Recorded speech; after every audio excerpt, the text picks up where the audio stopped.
भटका हुआ युवक। राजगृह के पास एक लड़का रहता था। उसका नाम था आरव। आरव बुद्धिमान था, पर मन बहुत बेचैन और उलझन से भरा हुआ था। उसके जीवन में दो बड़े डर थे। पहला, असफलता। दूसरा, अपना रास्ता गलत चुन लेने का डर। वह हर काम शुरू करता, फिर आधे रास्ते छोड़ देता। मन में हमेशा एक ही सवाल घूमता, कौन सा रास्ता सही है। भारी मन से वह बुद्ध से मिलने निकल पड़ा। बुद्ध शांत होकर एक पेड़ के नीचे ध्यान में थे। आरव उनके पास गया और बोला, भगवान, मेरा मन उलझा हुआ है। मैं हर काम शुरू करता हूं, पर डर जाता हूं। मैं नहीं जानता कि कौन सा रास्ता मेरे लिए सही है। बुद्ध ने धीरे से आंखें खोली और मुस्कुराए। तुम अकेले नहीं हो पुत्र। ज्यादातर लोग यही गलती करते हैं। वे रास्ता चुनने से पहले ही डर चुन लेते हैं। आरव ने पूछा, तो क्या करूं?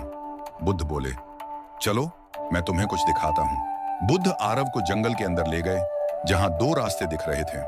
पहला रास्ता सीधा, चौड़ा, आसान, बिना पत्थरों वाला। दूसरा रास्ता टूटा हुआ, पत्थरों से भरा, कांटों वाला, ऊपर चढ़ने वाला। बुद्ध बोले, आरव, इन दोनों में से एक रास्ता चुनो। आरव ने सोचा, आसान वाला अच्छा प्रतीत हो रहा है, पर वह कुछ समझ न पाए। बुद्ध ने कहा, चुनो और फिर रास्ते के अंत तक जाओ। आरव ने पहला आसान रास्ता चुना। आरव आसानी से चलता गया, ना पत्थर, ना तकलीफ, ना कोई रुकावट। आखिर में वह पहुंचा एक खाली मैदान में। ना कोई दृश्य, ना कोई पेड़, ना कोई सीख, बस खालीपन। आरव बोला, यही अंत है? बुद्ध बोले, हाँ, आसान रास्तों का अंत हमेशा खाली होता है। अब बुद्ध ने उसे कहा, अब दूसरा रास्ता चलो। इस बार कांटे चुभे, पैरों में दर्द हुआ, पत्थरों ने तकलीफ दी, कभी फिसल गया, कभी थक गया, पर धीरे धीरे वह ऊपर चढ़ता गया। अंत में वह पहाड़ की चोटी पर पहुंचा, जहां से पूरा जंगल, नदी, पहाड़ सब कुछ दिखाई दे रहा था। वहां एक हल्की सी ठंडी हवा चली, जिसने उसके चेहरे पर मुस्कान भर दी। आरव ने कहा, भगवान, कठिन रास्ता दर्द भरा था, पर अंत में दृश्य बहुत सुंदर है। बुद्ध बोले, यही जीवन का सत्य है आरव।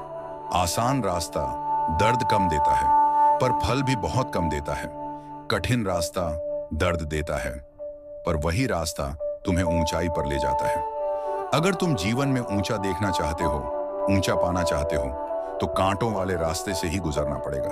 फिर बुद्ध ने कहा, लोग डर कर आसान रास्ता चुनते हैं और बाद में पछताते हैं। मजबूत लोग कठिन रास्ता चुनते हैं, इसलिए वे जीवन में चमकते हैं। इस कहानी का सार, आसान रास्ते सुकून देते हैं, पर ऊंचाई नहीं देते। जो रास्ता मुश्किल लगे, वही तुम्हें मजबूत बनाता है। डर रास्ता नहीं रोकता, रोकता है हमारा मन। फैसले सही हो जाते हैं, बस हिम्मत सही रखनी होती है। याद रखो, मंजिल उन्हीं को मिलती है जो बीच रास्ते नहीं मुड़ते। गिरो, थको, रो, लेकिन रुकना मत, क्योंकि एक दिन वही लोग तुम्हारी कहानी सुनकर खुद को बदलेंगे। आपका एक लाइक हमें बहुत बड़ी प्रेरणा देता है। कृपया वीडियो को लाइक और चैनल को सब्सक्राइब कर देना। देखने के लिए धन्यवाद।